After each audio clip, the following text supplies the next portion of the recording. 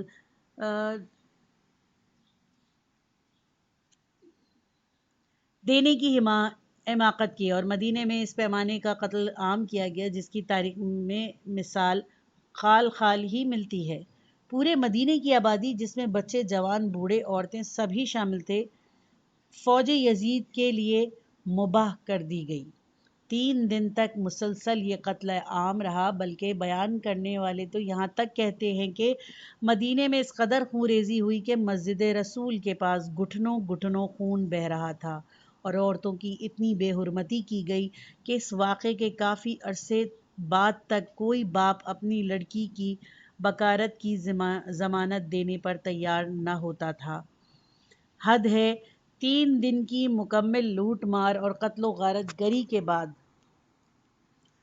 جو لوگ بچے انہیں یزید کا غلام بنا لیا گیا، یعنی یہ کہ ان سے اس بات پر بیعت لی گئی کہ یزید ان کا اہل و عیال کا مالک و مختار ہوگا۔ ظاہر ہے یہ سب قیدی مسلمان تھے، تاہم انہیں غلاموں کے درجے پر لے آیا گیا۔ پھر کمال دیکھیے کہ مدینے کے محترم مسلمان قائدین کے گھرانوں کی عورتیں اور بچوں کو غلاموں کی طرح فوجیوں میں تقسیم کر دیا گیا۔ غلاموں کی طرح بیعت لینے کے لیے اس طریقے پر ام المومنین رضی اللہ عنہ کے نواسے یزید ابن عبداللہ ابن ربیعہ ابن اسودہ نے احتجاج کیا، غلامی پر دلالت کرنے والے الفاظ کے ساتھ بیعت کرنے سے انکار کر دیا تو انہیں فوراً قتل کر دیا گیا۔ یہاں یہ خوش فہمی کہ یہ سب کچھ حرکتیں صوبائی انتظامیہ کی ہوں گی یزید نے خود ہی دور کر دی۔ چنانچہ ان واقعات کی دمشق کے حکمران کو اطلاع ملی تو وہ خوشی سے پھولے نہ سمایا اور انہیں جذبات کا اظہار کیا جن کا شہادت امام حسین علیہ السلام پر اظہار کر چکا تھا۔ یزید نے یہ اشعار پڑھے، مطلب یہ کہ اہل مدینہ سے یہ سلوک بھی پیغمبر اسلام صلی اللہ علیہ وآلہ وسلم سے انتقال ہی کے سلسلے میں تھا۔ یہاں بھی جنگ بدر میں ہار کا مسئلہ ہی یزید کے ذہن میں چھایا ہوا تھا۔ مدینے کا یہ المیہ جو مختصراً اوپر بیان کیا گیا ہے اپنے کئی پہلوؤں میں بے مثال ہے، مگر اتنا ہی اس سے بھی کچھ سنگین سانحہ مکہ میں رونما ہوا۔ حادثہ کربلا کا دھماکہ دور دور تک سنا گیا۔ پھر جناب زینب علیہ السلام کی تقریروں نے رائے عامہ کو مسلم معاشرے کے سنگین ترین بحران سے باخبر رکھنے میں فیصلہ کن پارٹ ادا کیا۔ دمشق اور مدینے ہی نہیں، کوفے اور مکے نیز دوسرے مقامات پر بھی عوامی اشتعال دور دور تک پھیل گیا۔ اس سازگار فضا سے فائدہ اٹھاتے ہوئے عبداللہ ابن زبیر نے سانحہ کربلا کا انتقام کا علم اٹھا کر مکے میں یزید کے خلاف بغاوت کر دی۔ آپ کو یاد ہے کہ یزید کے باپ نے ان عبداللہ ابن زبیر کے بارے میں کیا وصیت کی تھی؟ یزید نے امام حسین علیہ السلام اور عبداللہ ابن زبیر دونوں کے بارے میں باپ کے سیاسی مشورے کو نہ مانا اور بالکل برعکس قدم اٹھایا، اور وہ سیاسی حماقتیں کی جو انہوں نے نہ صرف یہ کہ تخت شاہ میں خاندان امیہ سے نکال دیا بلکہ پورے امویوں کے خلاف ایسی نفرت پیدا کر دی کہ 7 سال نہ گزرنے پائے کہ مسلمانان عالم نے حکومت تو کیا خود امویوں کے بیج ہی مشرق سے اکھاڑ پھینکے، بمشکل انہیں اسپین میں پناہ مل سکی۔ واضح طور پر باپ کا مشورہ اخلاقی وجوہ کی بنا پر نہ تھا، مذہبی اسباب کی بنا پر بھی نہ تھا، محض سیاسی مصالحہ پیش نظر رکھا تھا۔ ان کا سیاسی تجربہ یہ تھا کہ امام حسین علیہ السلام حکومت کے لیے کوئی خطرہ نہیں ہے، البتہ عبداللہ ابن زبیر ضرور خطرہ ہے، لیکن یزید جو حضرت صلی اللہ علیہ وآلہ وسلم کی ذات اور مشن سے انتقال لینے والے کی آگ میں جل رہا تھا، سیاسی مصالح کی واضح ضرورتوں کو نمایاں اہمیت کے باوجود اپنے متقمانہ جذبات پر قابو نہ پا سکا۔ یہی نہیں کہ یزید چالوں یا ضروریات سے نا واقف تھا، وہ اپنے اقدار کو بچانے کے لیے ہر مناسب موقع سے فائدہ اٹھاتا تھا، لیکن اس کی سیاسی ضرورتوں کی ذہانت معطل ہو کر رہ جاتی تھی۔ جب امام حسین علیہ السلام کا معاملہ آتا، عبداللہ ابن زبیر نے مکے میں اعلان خلافت کیا، جسے عبداللہ ابن عباس رضی اللہ عنہ نے تسلیم نہ کیا تو یزید نے فوراً انہیں ایک مبارکبادی کا خط لکھا، جس میں اظہار اطمینان کے بعد ان سے درخواست کی گئی کہ ابن زبیر صاحب کے خلاف رائے عامہ کو بیدار کریں۔ آخر میں انہیں بہت سے اکرام و انعام کا لالچ بھی دیا گیا، اور بات یہ ہے کہ جناب عبداللہ ابن عباس رضی اللہ عنہ نے یزید کے اس خط کو ٹھکرا دیا اور امام حسین علیہ السلام کی شہادت پر اپنے غم و غصے کا اظہار کر کے یزید پر بہت زیادہ لعن طعن کی۔ اس واقعہ شہادت سے صاف ظاہر ہے کہ یزید سیاسی ضرورتوں اور تقاضوں سے نابلد نہ تھا، لیکن جو ہی امام حسین علیہ السلام کا مسئلہ سامنے آتا وہ ایک مختلف سطح پر عمل شروع کر دیتا۔ وجہ اس کی یہ نہ تھی کہ اس کی مت ماری گئی تھی، بلکہ بات نظریات، تصورات، کردار اور رجحانات کی دو الگ دنیاؤں کی تھی، دو ضدین کی تھی، اور جب نسبت ضدین کی ہو تو پھر سیاست ختم اور جنگ کا دائرہ شروع ہو جاتا ہے۔ بالفاظ دیگر یوں کہیے کہ یزید بھی امام حسین علیہ السلام کی طرح اقتدار کی جنگ نہیں لڑ رہا تھا۔ اقتدار کی جنگ ہمیشہ پہلے سیاست کی بساط پر اور آخر میں قتل و خونریزی کے میدان میں لڑی جاتی ہے، لیکن انتقام و عداوت کی جنگ بادشاہ صرف لاشوں پر لڑتے ہیں۔ اس کے مقابل اصولوں کی جنگ لڑنے والے سیاسی بساط سے شروع ہو کر شہادت کے میدان میں پہنچتے ہیں۔ یوں کربلا کی جنگ نہ امام حسین علیہ السلام کی طرف سے اقتدار کی جنگ تھی، نہ یزید کی طرف سے۔ امام علیہ السلام اصولوں کی خاطر شہادت کی طرف بڑھ رہے تھے اور یزید نفرت اور انتقام کے جذبے میں دیوانہ ہو کر قدم بڑھا رہا تھا۔ کربلا کی جنگ کسی اعتبار سے اقتدار کی جنگ نہیں نظر آتی۔ یکساں مثالیں۔ اقتدار کی جنگ کس طرح لڑی جاتی ہے، اس کی مثال خود امام حسین علیہ السلام کے زمانے میں موجود ہے۔ صرف زمانے میں نہیں، امام علیہ السلام کے جیسے حالات میں بھی یہ جنگ حضرت عبداللہ ابن زبیر نے لڑی۔ وہ واضح طور پر تخت دمشق پر قبضہ کرنا چاہتے تھے، چنانچہ یزید کے باپ نے ان سے خبردار رہنے کا صاف مشورہ دیا تھا۔ عبداللہ ابن زبیر مکے میں پناہ لینے آئے تھے، یزید کے خلاف بغاوت کرنے آئے تھے، چنانچہ وہ آخری وقت تک مکہ میں مقیم رہے تاہیں کہ یہیں سے علم بغاوت بلند کیا۔ امام حسین علیہ السلام کو بھی ان کا مشورہ یہی تھا کہ وہ مکے ہی میں مقیم رہے اور کہیں باہر نہ جائیں، لیکن امام علیہ السلام نے یہ کہہ کر مشورہ مسترد کر دیا کہ حرمت کعبہ اور احترام مکہ کا مقدم رکھنا سب سے زیادہ ضروری امر ہے۔ مطلب اس کا کیا ہوا؟ کیا یہ کہ مکے کے تقدس کے پیش نظر وہاں اعلان بغاوت نہیں کیا جا سکتا؟ حسین علیہ السلام نے یہ غلط فہمی بھی دور کر دی۔ امام علیہ السلام نے فرمایا، خدا کی قسم میں ایک قدم مکے کی حدود سے باہر قتل کیا جاؤں مجھے زیادہ پسند ہے، بجائے اس کے کہ ایک بالش بھر مکے کی حدود کے اندر مارا جاؤں۔ خدا کی قسم، اگر میں کسی جانور کے سراغ میں جا کر رہوں تب بھی یہ لوگ مجھ کو وہاں سے باہر لے آئیں گے، اور یہاں تک کہ جیسا چاہتے ہیں وہ میرے ساتھ سلوک کریں گے۔ یعنی یہاں سوچ کی اس سطح شہادت کی سطح ہے۔ امام حسین علیہ السلام کے سامنے مسئلہ یہ ہے کہ اصولوں کے لیے قربانی کہاں اور کن حالات میں دی جائے، جبکہ عبداللہ ابن زبیر کا ذہن اس سطح پر عمل کر رہا تھا کہ یزید کے خلاف جو بغاوت کی جائے اس کے لیے موزوں ترین جگہ کون سی رہے گی۔ امام حسین علیہ السلام مکے میں بےحد مقبول تھے، عوام کی رجوعات ان کی طرف تھیں۔ عبداللہ ابن زبیر ان حالات کو دیکھ رہے تھے، وہ خود بھی امام علیہ السلام کی خدمت میں حاضر ہوتے رہتے تھے۔ ابن زبیر سیاسی بساط کو بڑے اچھے شاطر تھے، چاہتے وہ یہ تھے کہ امام حسین علیہ السلام کی اس مقبولیت سے فائدہ اٹھا کر مکے کو یزید کے خلاف انقلاب و بغاوت کا گڑھ بنا دیں۔ اسی لیے انہوں نے پوری صحیح کی کہ مکے سے ہجرت نہ کریں۔ ان کے ساتھ یہ بھی مشکل تھی کہ وہ اس سطح پر آپریٹ نہیں کر رہے تھے جہاں امام حسین علیہ السلام کی سوچ تھی۔ وہ حکمران کے خلاف بغاوت کرنا چاہتے تھے اور اس جنگ کو ہر خانے میں لڑنے کو تیار تھے۔ اقتدار کی جنگ اخلاقی اقدار کی حدود میں نہیں، صرف ان کی لاشوں پر لڑی جاتی ہے۔ عبداللہ ابن زبیر یزید سے اقتدار کی جنگ لڑ رہے تھے، اور اسی لیے مکے یا کعبے کی حرمت اور تقدس کا مسئلہ ان کے سامنے نہ تھا۔ انہیں اپنی اس جنگ کے لیے موزوں جگہ کی تلاش تھی، اور ظاہر ہے مکے سے زیادہ کوئی اور موزوں جگہ اس کام کے لیے نہیں ہو سکتی تھی کہ مکہ عالم اسلام کے دل اور سیاسی اعتبار سے وہ اہم جگہ تھی جہاں سے حجاج کے ذریعے پیغام کو سارے عالم تک، اسلام تک پہنچانا ممکن تھا۔ جناب عبداللہ ابن زبیر نے مدینہ میں یزید کی بیعت کے سلسلے میں گورنر مدینہ کی ملاقات کی دعوت کو بھی درخواطنہ خیال نہ کیا اور گورنر سے ملاقات کیے بغیر مدینے سے چلے گئے تھے۔ امام حسین علیہ السلام اور عبداللہ ابن زبیر تقریباً یکساں صورتحال میں تھے، لیکن دونوں کے اندازے اور عمل یعنی بیہیویئر میں فرق تھا۔ یزید نے دونوں سے مطالبہ بیعت کیا اور دونوں نے ہی بیعت سے انکار کر دیا۔ امام حسین علیہ السلام کی طرح عبداللہ ابن زبیر بھی مکہ سے چلے گئے، لیکن ان مشابہ حالات کے باوجود انداز و عمل میں فرق رہا۔ امام علیہ السلام نے گورنر مدینہ کی دعوت قبول کی اور دارالامارہ تشریف لے گئے۔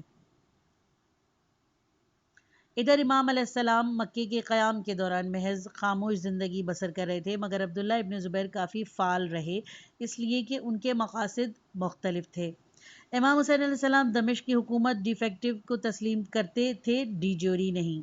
بالفاظ دیگر امام حسین علیہ السلام کے خیال اور تجزیے میں مسلم معاشرہ عمومی آمریت کو اکھاڑ پھینکنے کی استطاعت نہ رکھتا تھا، اسی لیے انقلاب و بغاوت دل خوش کن نعرہ تو تھا، ہوش مندانہ نہیں، لہٰذا اس ڈی فیکٹو تسلیم کرنا صحیح راستہ تھا، لیکن ڈی جیوری تسلیم کرنا کسی حال میں ممکن نہ تھا۔ یہ ممکن نہ تھا کہ یہ مان لیا جائے کہ یزید کی حکومت جائز ہے، لہٰذا امام حسین علیہ السلام عامر سے حت الامان ڈائریکٹ کنفرنٹیشن سے بچتے رہے، یعنی یوں کہیے کہ انہوں نے اپنی طرف سے کوئی ایسا اقدام اٹھانے سے آخری وقت تک اعتراض برتا جو براہ راست تصادم کے لیے عذر بن جاتا۔ عبداللہ ابن زبیر کے طرز عمل اس سے مختلف تھا، اس لیے کہ وہ مدعی یہ خلافت تھے، چنانچہ آگے چل کر انہوں نے دعوی خلافت کیا بھی، لہٰذا ڈائریکٹ کنفرنٹیشن سے بچنے کی نازک تر اخلاقی ذمہ داری کا خیال بھی انہیں کسی مرحلے پر نہیں آیا۔ علاوہ بری وہ امام علیہ السلام سے مختلف سینسیبلٹی یعنی حیثیت رکھتے تھے، واضح طور پر وہ اقتدار کی جنگ میں مصروف تھے، اسی لیے ان کی اخلاقی حیثیت یعنی مورل سینسیبلٹی بھی یکسر مختلف سطح کی تھی۔ مکے میں ان کا قیام کسی مستقبل کی تیاری کے لیے تھا، وہ مکے کی جائے پناہ کو اپنی آئندہ جنگ کے لیے مہلت حاصل کرنے کا ذریعہ سمجھتے تھے، جبکہ حسین علیہ السلام واقعی صرف جائے پناہ کی تلاش میں مکے میں تشریف لائے تھے۔ امام علیہ السلام اقتدار کی جنگ میں مشغول ہوتے تو مکے کے بجائے سیدھے کوفے روانہ ہو جاتے، جہاں ان کے حامیوں کی کثیر تعداد انقلاب کے لیے تیار بیٹھی تھی۔ امام علیہ السلام کے لیے بغاوت کا بہترین میدان کوفہ تھا، مکہ نہیں، جبکہ عبداللہ ابن زبیر کے لیے مکہ بغاوت کے لیے نہایت موزوں تھا، اسی لیے ان کسی خاص علاقے کے باشندوں اور کوئی براہ راست وابستگی نہ تھی، لہٰذا مکے کی اہمیت ان کے مقاصد میں ممد ثابت ہو سکتی تھی، جبکہ عراق کا امام علیہ السلام سے گہرا تعلق تھا، جو ان کے باپ اور بھائی کا دارالخلافہ رہ چکا تھا، لہٰذا جنگ اقتدار پیش نظر ہوتی تو امام الٹے بانس پہاڑوں پر کے مصداق عراق سے مزید دور ہونے سے مدینے سے جنوب کی طرف مکے نہ جاتے، بلکہ مدینے کے شمال میں مشرق کی طرف سیدھے کوفے چلے جاتے، مگر مدعا اقتدار تھا ہی نہیں، اسی لیے جائے پناہ کے لیے مکے سے بہتر کوئی جگہ نہ تھی۔ پھر قیام مکہ کی سرگرمیوں میں آپ جائزہ لیں تو اس نتیجے پر پہنچیں گے کہ امام علیہ السلام کا مقصود نظر کچھ اور تھا۔ 3 شعبان 60 ہجری سے لے کر 10 رمضان 60 ہجری تک، یعنی 5 ہفتوں کی مدت میں امام علیہ السلام کی طرف سے کوئی خط اہل کوفہ کو انقلاب برپا کرنے کی ہدایت یا فہمائش سے متعلق نہیں بھیجا گیا۔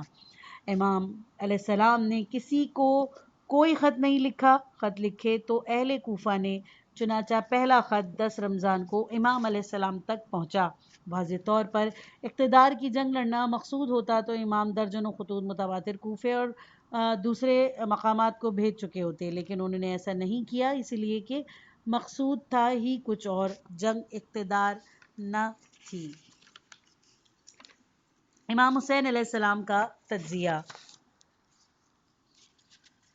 امام حسین علیہ السلام نے یہ تجزیہ کیا کہ مسلم معاشرہ دمشقی آمریت اکھاڑ پھینکنے کی اہلیت نہیں رکھتا۔ دمشق کی حکومت ظالم اور جابر حکومت تھی، اس جابر حکومت کے خلاف انقلاب و بغاوت کی کال دینا بالکل جائز تھا، لیکن یہ بغاوت کامیاب ہونے والی نہیں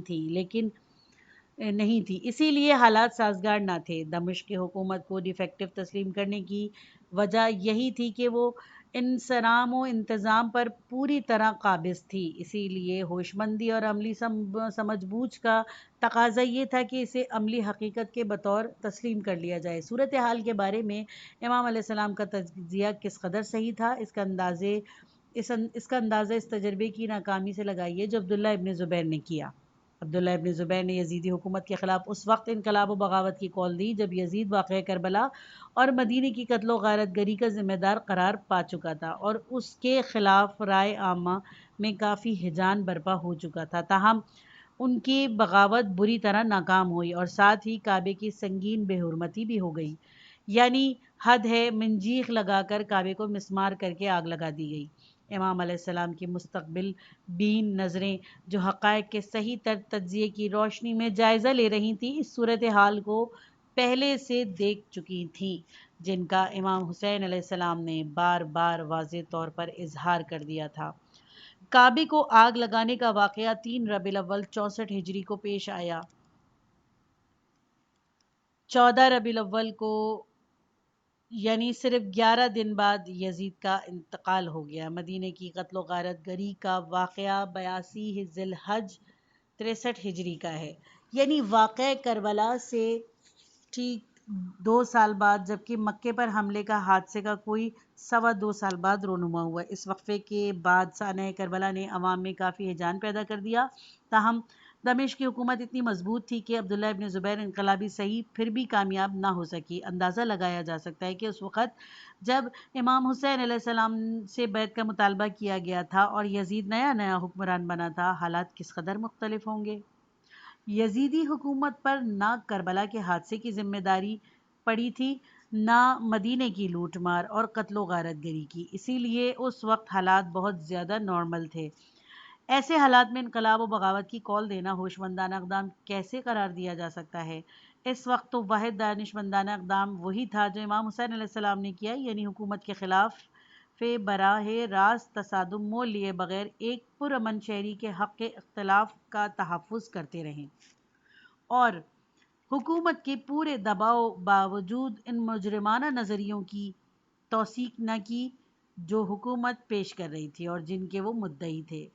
اصولوں کی جنگ اصطلاح کی اگر زیادہ عمومی انداز میں استعمال کی جائے اور اصولوں کی جنگ کو مثبت اور منفی اصولوں دونوں کی جنگ قرار دیا جا سکے تو کہا جا سکتا ہے کہ یزید بھی امام حسین علیہ السلام سے اصولوں کی جنگ لڑ رہا تھا، یعنی یوں کہیے کہ کربلا کی جنگ امام حسین علیہ السلام کی طرف سے بھی اور یزید کی طرف سے بھی اصولوں کی جنگ تھی۔ ایک طرف مثبت اصول تھے اور دوسری طرف منفی اصول۔ یہ اقتدار کی جنگ کسی طرف سے نہ تھی۔ حسین علیہ السلام کسی کے اقتدار کے لیے خطرہ نہ تھے، انہوں نے کوئی ایسا قدم نہیں اٹھایا جو حکومت کے لیے موجب پریشانی بنتا، لہٰذا یزید کو ان سے اقتدار کی جنگ لڑنے کی ضرورت ہی نہیں تھی۔ البتہ عبداللہ ابن زبیر سے صاف اقتدار کی جنگ تھی۔ عبداللہ ابن زبیر نے نکل کر بغاوت کی، اعلان خلافت کیا، جبکہ امام حسین علیہ السلام نے اس طرح کا کوئی اعلان نہیں کیا۔ یزید کو یہ معلوم ہونا چاہیے تھا اور اس کے باپ نے اس کی وصیت کے ذریعے اسے یہ بتا بھی دیا تھا کہ عبداللہ ابن زبیر حکومت کے لیے خطرہ بن سکتے ہیں، تاہم یزید نے انہیں درخو اعتنا خیال نہ کیا اور سارا زور ایک ایسے شخص کے خلاف لگا دیا جو کسی طرح بھی حکومت کے لیے خطرہ نہ تھا، واضح طور پر اس لیے کہ یزید ان اصولوں کو نیست و نابود کر دینا چاہتا تھا جن کی نمائندگی امام حسین علیہ السلام کرتے تھے اور جن سے یزید کو چڑ تھی۔ یزید دوسرے تصورات اور نظریات کا حامل تھا جو امام حسین علیہ السلام کے اصولوں کی ضد تھے، تو یوں کربلا دمشق کی طرف سے امام حسین سے بھی امام حسین علیہ السلام کی طرف سے بھی اصولوں کی جنگ تھی۔ اسے اقتدار کی جنگ قرار دینا صحیح نہ ہوگا، جبکہ مدینے کی بربادی اور غارت گری بھی واضح طور پر اصولوں کی جنگ نہ تھی، ورنہ مدینے والوں نے کون سا اعلان بغاوت کیا تھا جو یزید ان پر چڑھ دوڑا؟ مدینے کا حادثہ کیوں رونما ہوا؟ اس لیے تاکہ یزید کے قاصد نے سارے شہر میں ڈھنڈورا پیٹ دیا کہ حسین علیہ السلام کربلا میں شہید کر دیے گئے۔ اس اعلان کی کیا ضرورت تھی؟ حکمران ہمیشہ عوامی رجحان کے پیدا ہونے سے روکنے کی بھرپور صحیح کیا کرتے ہیں۔ ایسا تو کبھی نہیں ہوا کہ خود حکومت عوامی ہیجان بھڑکانے کے اقدام کرے۔ اقتدار کا تحفظ کا تقاضا یہ ہے کہ عوام کو حکومت کی غلط کاریوں سے بے خبر رکھا جائے، نہ یہ کہ عوام کو ایک انتہائی حساس واقعے کی خبر دے کر بغاوت کے لیے اکسا دیا جائے۔ مدینے کی بغاوت واضح طور پر یزید نے خود کروائی، نہ وہ اہل مدینے کو واقعہ کربلا کی اطلاع دیتا، نہ یہ بغاوت رونما ہوتی، لیکن یزید نے یہ سب کچھ کیا اور نتائج کو پوری طرح جان کر بھی، تو اس کے صاف معنی یہ ہیں کہ یزید بغاوت کے خطرہ اپنے اقتدار کی متزلزل ہونے کا خطرہ مول لے سکتا تھا، مگر اس نفرت و حقارت کو نہ دبا سکا جو اسے ان اصولوں سے تھی جن کی قیادت امام حسین علیہ السلام کر رہے تھے۔ علاماتیں: مدینے میں جو کچھ بھی ہوا وہ ٹھیک وہی تھا جو کربلا کے باب میں کیا جا چکا تھا۔ خواہ مخواہ امام حسین علیہ السلام سے بیعت کا مطالبہ کر کے یزید نے واقعہ کربلا برپا کروایا اور خواہ مخواہ واقعہ کربلا کی اطلاع مدینے میں ڈنڈورا پیٹ کر حادثہ مدینے کا انعقاد کا بانی بنا۔ آپ یہ بھی کہہ سکتے ہیں کہ یزید کو حضرت صلی اللہ علیہ وآلہ وسلم اور اسلام سے جو چڑ تھی اس کا مظاہرہ اس طرز عمل سے ہوا جو یزید نے اسلام کی 3 واضح علامتوں حسین علیہ السلام، مدینے اور مکے کے باب میں اختیار کیا۔ رسول اللہ صلی اللہ علیہ وآلہ وسلم کے خاندان کو تباہ و برباد اور مدینے کو تہس نہس کر ڈالا۔ مکے کے ساتھ بدسلوکی میں اتنا آگے بڑھ گیا کہ اس محترم اسلامی علامات کی المناک ترین بے حرمتی کی گئی۔ یہ سب کچھ اقتدار کی جنگ کے تقاضے نہ تھے، یہ انتقامی جذبے کی آگ تھی جو یزید کے سینے میں بھڑک رہی تھی اور جسے اس نے ان تینوں اہم ترین اسلامی علاماتوں پر مظالم کے پہاڑ توڑ کر ٹھنڈا کیا۔ بہرحال عبداللہ ابن زبیر اور امام حسین علیہ السلام کے طرز عمل یعنی بیہیویئر میں اور انداز میں اور طرز میں جو واضح فرق پایا جاتا ہے، اسی اندازہ لگانا آسان ہے کہ اقتدار کی جنگ اور اصولی اور نظریاتی تصادم میں کتنا فرق ہوتا ہے۔ یہ پارٹ ختم ہوا۔ کتاب کا اگلا حصہ نیکسٹ پارٹ میں سنیے۔